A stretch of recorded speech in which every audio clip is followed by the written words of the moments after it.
people are, okay, with the Singapore elections that happened recently, was that people are looking out for more listening ears and looking out for purpose. They might not maybe want the most capable people, but they want people who can have a purpose.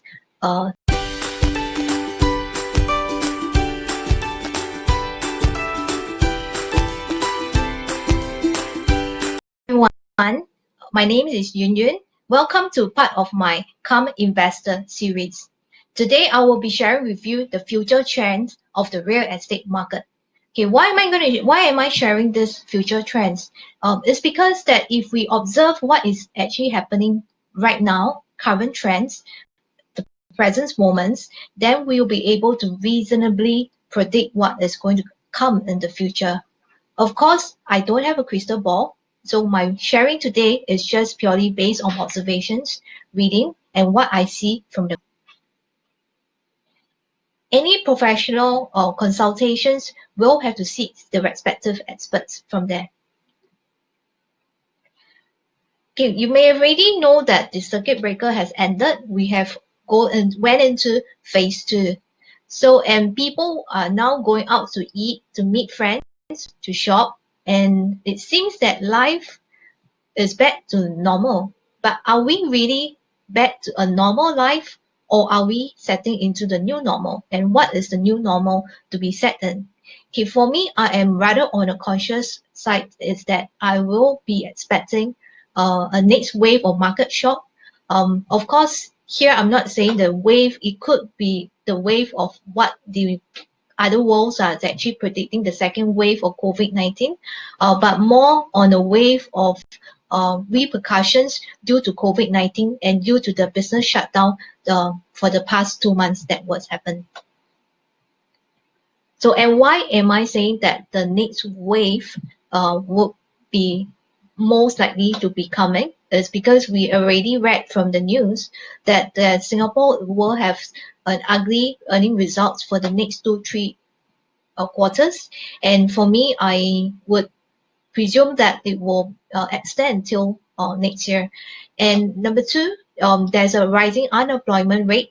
So if we compare based on statistic itself, in 2018 and 2019, there's an actual increase in the unemployment rate. So, and you have already noticed that businesses that is surrounding us have been closing. So kind of know that in 2020, the results for the unemployment rate might not be look as good as compared to the past years. And of course, F&B sales have been fall. Those that is in the retail and the restaurants, F&B sites have really kind of suffered quite hard during the 2 months when the business are closed. And for those that didn't change or adapt to the technology fast enough, the sales actually fallen by as much as 53% or even more. And of course, businesses being forced to close for good, and retail sales plunged 40.5% in April. And our aviations, the airline stopped flying. Our aviation's industries is badly hit. But on the other side, that if we actually see is that we still that see some of the business are still able to good to know that they are actually expanding. Like IKEA is opening a new store at GEM for next year, which they have planned for and is going forward with the plan. In Hong Kong, with co-living started to invest in Singapore via the joint venture, and which also can tell us that if foreign investment is still coming in Singapore, they still have a belief that Singapore will be going to strive in the future. And interestingly, I read about this South China Morning Post that because of the few months of the lockdown worldwide, China used to be a country of manufacturing. As you all know, that we outsource a lot of manufacturing to China. So, and then now they are closed during that period. They actually face a lot of supply and out from China, and there's a there's actually a slowdown in terms of the materials that is able to help them to continue their business. So interestingly, they actually say that actually why don't Singapore can be positioned and re-embrace back its history that once it used to be a manufacturing powerhouse. So there are some places that we can notice that why don't we actually look into our business to see how well we can actually reposition in this new industry. Maybe we might be able to still continue to survive or even thrive in the current situations. And for most of us who work from home during the circuit breaker, there's a survey done in the Sunday Times that half or even more of the people still find a desire to continue working from home. As you can see from the 32% and 35%, which forms majority, that they actually vote that they would still want some part of their time to work from home. And the reasons for them for continue to working from home is that they're able, number one, to spend more time with the family, not needed to have the time to commute, to spend the time to commute. And of course, thirdly, will be the increased flexibility, so that they can work from home and they can do some of the stuff at home as well. So there's this flexibility. But of course, another probably matters that arises is that the feedback of people working from home is that there is a zero barrier between whether you stay at home or office, which means like it's kind of like the office, what you do at home stuff and your office stuff, it seems to merge and there's no barrier between the two, which means that people can work like anytime, anywhere. At one moment, you can check your email because even you're at home or you're not official working hours. So there is a there's a blurred line between the working and staying at home to spend time with the family.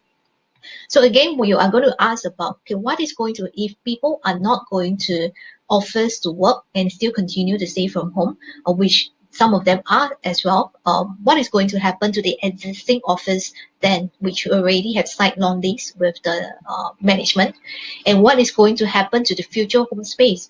Because a lot of people has been spending time at home or be realizing that actually I can actually afford to work from home, because if my business is able to continue, why don't I use my home as my office? And of course, some of the questions like how is the arrangement of workers going to be like? And lastly, what are the employers looking out for in future?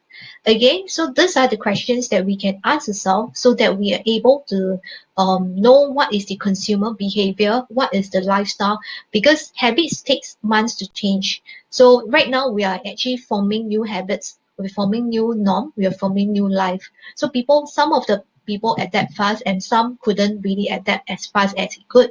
So, but with time to go, the more and more people are coming being more flexible, and these are the changes in the consumer behavior, their lifestyle, the habits. If we're able to know what is the future behavior is going to be like, at least we know how we can adapt fast and be flexible towards the changes.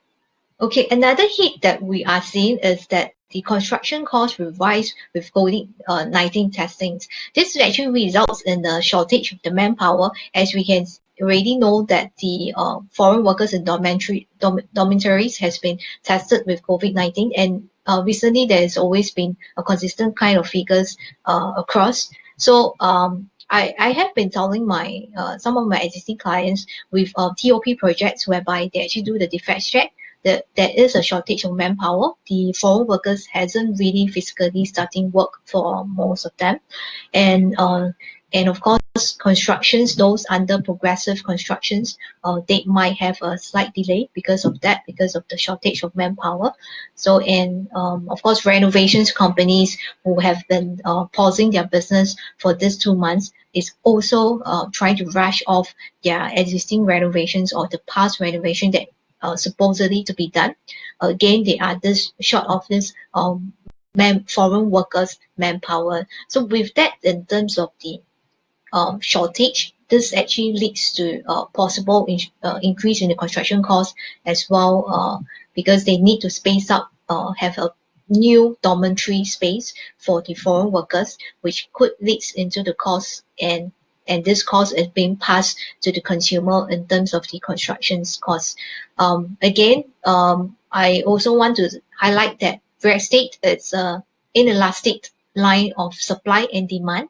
So when the supply actually came forward, it usually takes some time for the market to absorb that number of units in that supply. So you can see from the second part that the government has decided that they want to reduce the supply of the private residential units into the list. So when the government decides on the GLS, which is the government land lease sales, to decide and to moderate such that the current supplies is able to take on for a few years before they come and buy in or develop more lands for residential in future. So they have this able to kind of flexible to moderate the supply and demand so that we can still take on the market absorptions. So for those that is still worried, wow, there is a lot of supplies in out there, I would say that don't really worry about that much, because behind the scenes there are people already controlling that supply and demand. So when that is, you are ready to get on a property, or do get on when there is really a good deal out there. So don't just purely just look at the market, because it's been taken care of by doing that supply and demand of the land available. Okay, however, within these 2 months, okay, 897 units actually sold during the circuit breaker. And from this chart of this project sales that we have, you can see that when the circuit breaker starts, the number of sales was rather weak. This was also partly that people do not know when to react, because when something hit a sudden event, people usually don't know what to react, and they take some time to react, to be new, adjusting to the new norm, to be adjusting to virtual viewing, to even to adjust to digital or technology, to be able to use Zoom, to be able to use the iPad for actually presentations, to be able to tune into virtual presentations. So slowly and slowly, this actually, you can see that there's a rise in the number of sales, is because people are really kind of adjusting up to treat the virtual viewing as the norm. So, and this is the trending in consumer behavior, whereby the developer is bringing the show flat to your comfort of your home. Another trending in consumer behavior, delivery of, we have those Grab delivery, even taxi drivers coming out that they can actually deliver. So apart from, they are their main aim is just transport from point A to point B, but they actually extend, instead of driving passenger, they probably extend their users in terms of transporting food, transporting documents. So there is a rise in delivery in terms of the extensions of users. Again, DIY, most of us, we have seen a lot of Facebook posts about chef coming up with home chef and home bakers, and there's a huge amount of people learning from new skills from there. Freelancer model, more those that the companies that hire, usually they hire employees to do a certain role. From my observations, that I could see that there would be a possible freelancer model in terms of let's say people are looking for a particular not positions, but a particular work role. For example, I want to look for people editing videos. Maybe why not I don't hire a full-time video editor. I went to hire video on demand. That means I can find someone to edit my videos and pay a freelancer model that is no longer just about the full-time work that they are able to do, but just bite size of the work they are able to do, and outsource to different people who can deliver different results to me. And of course, the alternate flexible working rotations that we already seen right now. And in terms of the office spaces, especially in the CBD, we would be able to be seeing the shift from the very big office spaces, whereas from CBD, maybe they actually zoom into going to the city fringe or even outskirt of Singapore, like we have seen in Changi Business Park. these are actually happened already, but I will see that there is more shifting involved, especially big businesses and also SMEs, where they will might shift the whole office spaces to probably even more towards the outskirts, or even spread out even much more, so that they are able to cater to their BCP plan, which is the business continuing plan that the big business is always talking about. Whereas for small business, they may wanted to rent or factories or even industrial. That means they already have an existing space, a small space, and maybe sitting fridge. They might want to move on to industrial, which is even the lower end, whereby I don't need like a glamorous space anymore, because maybe most of my business are done virtually right now. So I just need a space for me to house my stuff over there. So I don't need much glamour area. So, and this is the lower end, which is the rental is the lowest end that they can be already. And of course, factories will be more for stock up for business who have inventory, because there's a surge in the online sales, they need stocked up, so they are looking out for factories of that.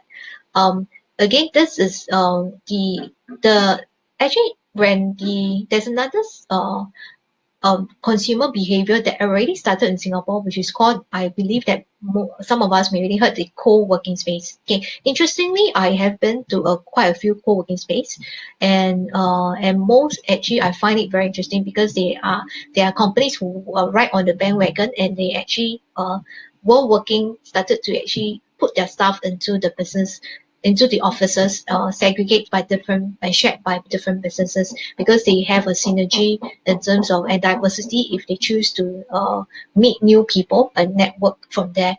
Again, I'm quite surprised that Singapore wasn't really that strong in co-working as much as what I would foresee, and the Western side seems to be more receptive in terms of the co-working styles. And of course, there will be a shift in locations from the CBD area to more, like I say, to more affordable alternative. But of course, for those MNCs, they are still retaining the important functions at Central, because, like for example, trading platforms or even meeting clients, they still need the space for important functions, and whereas to outsource more of the back end functions to other areas of Singapore, even more spread out. And what I'm against is what I've explained by result based in terms of the freelancer model. Maybe they might evolve into the model of I actually assign you by task, and you give me the results. I will actually pay you. So in a way, it doesn't matter where you are, or probably even people are more even looking into hiring of the virtual staff. So and it not necessarily be in Singapore as well.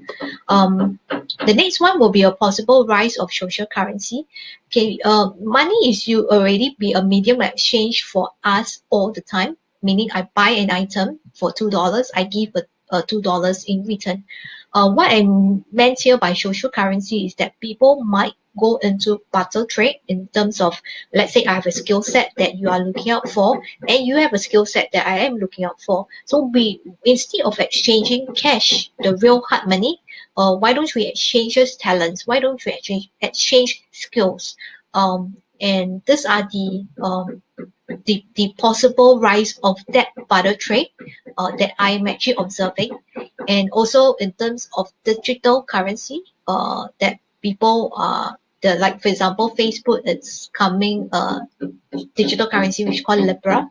Of course, aside from the Bitcoin that has been riding for the past few years, they might have even much more of that digital currencies coming along. People are okay with the Singapore elections that happened recently, was that people are looking out for more listening ears and looking out for purpose.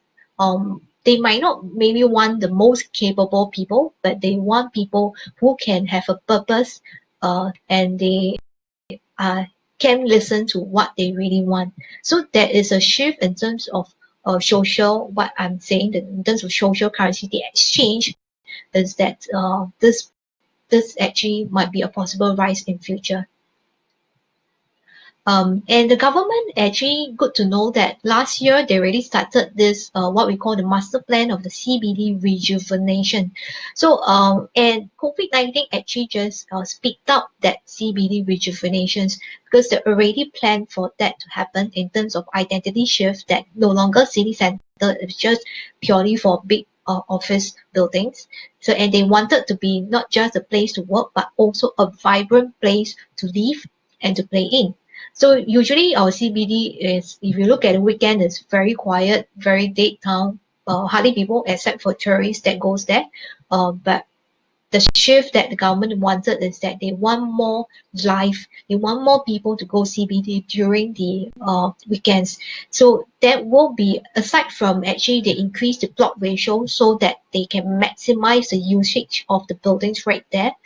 They also want to see more residential users, and they will have a variety of social and community spirit that is actually injected in, so that CBD is just not no longer just an office to work, but a mixed use district for people to live, work, and play in. And in terms of the spaces and concepts, I would say that there is a redesigning of the space and concepts. For my observations is that they could have no more big spaces in commercial, because when you have big spaces, there is a higher risk that your workers are not going to go there and work.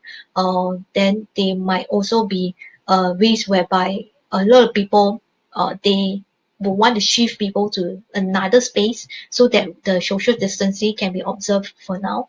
And because of people working from home, they are more looking into big space or in residential, because I don't want to cram with my families who are also working from home. So, and there's challenge in also handling kids. So they want a bigger space where they can have more to move around. They can have offices to work in, and not just crammed in a very small space. Again, this second one is that no more just about location, location. Okay, this is very interesting because we always talk about real estate about location, location, location. But if we actually rethink about it, that if we're able to work from home, if we don't need to travel CBD to work, we can, our offices is probably somewhere near us, where the CBD is decentralized. Um, Probably we might not need very ideal location and to pay a premium. Why don't we reconsider to move in somewhere they have lots of outdoor spaces, amenities nearby still, and I can still reasonably able to work, travel down to office, not at the central but at somewhere near where I'm staying, and have a bigger home and pay a lower premium, because my location is not that central, but at least it's decent enough for me to have the space and the bigger space in terms of my homes.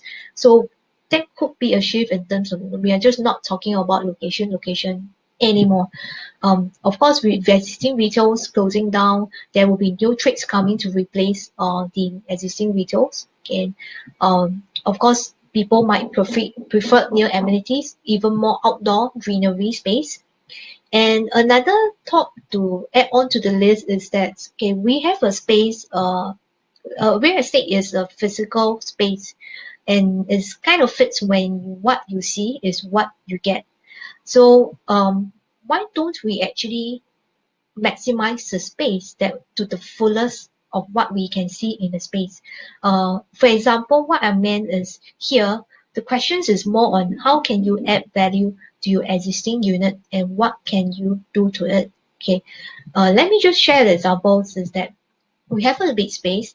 Some they might maximize the space in terms of an investor coming to invest in the real estate. I have investors coming in to buy a very big space, and they actually partitions the units with 6 rooms instead of 3 bedrooms, where they can rent it to individual and find a property management company to take over. So, and from there, if I cut out into a bite size, is the same as what we see from co-working, whereby we cut into smaller size and we rent it out to different tenants. So the sum of the bite size somehow is actually bigger than the whole sum of it. So things like that that you might want to consider if you are investors, how you can actually maximize the space to the fullest. And thanks to Singapore's future planning goals, that they wanted to have more gardens, more park connectors, which is good to know. And they want to create a new green oasis in the city, also good to know. And the Punggol Digital Districts, they're already out in the master plan. They again reiterate that they will have more jobs close to the area where they stay, and they have more green, more smart homes to come. And one of the design guide that for the future is that they will be planning for wider corridors, install the antimicrobial table surfaces, so there's so-called antibacterial, and more hygiene, maximize the daylight, and having more space for everyone to stay in. Okay, so I have a very big work to summarize for all was being said just now is repurpose. Okay, few weeks back I actually posted on Facebook that about repurpose. Because at one moment we might have really asked ourselves, is our job essential or non-essential, or is the work that we do, is it essential or non-essential?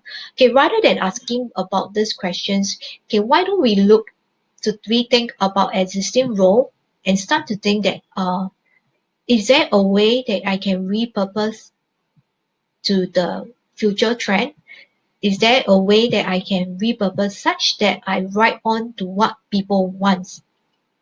Instead of doing what it used to be the normal, uh, we can actually choose to think and reflect to how we can maybe repurpose our business, repurpose our life, repurpose our analysis of the market, repurpose our strategy, repurpose the space that we have in our real estate, and repurpose our thoughts. So, and all this, the repurpose is a very big word, but in all is to stop and then try and rethink about what exactly that what is the future needs are and what people are really want in their life. So I have already covered the what would happen in the future of the real estate post-COVID, and there are some topics that people have come forward to tell me that whether there will be fire sale, whether there are prices going forward, how is it like, and whether there will property bubble. So I will be covering all these topics, and if you would like to know more about all this, please like or follow my Facebook page to receive such notifications. And lastly, I want to end off is that the most important quality for the investors based on Warren Buffett is actually temperament, and it's not just intellect. I would say is that emotions, temperament play a very important part in our role. People might not be looking out for the most capable, the most knowledgeable, but in terms of how this person can repurpose to suit my current need or to suit my current strategy or to suit my current plan for the future. Again, lastly, don't be afraid to get reset, and don't be afraid to start all over again, because it's a chance to build something better this time. And of course, the best part is you are not alone. So right now I have finished my presentation. So I look forward to hearing from you on how you think about the future trends of the real estate market, or what topics that you might want to actually hear in future. So follow the Facebook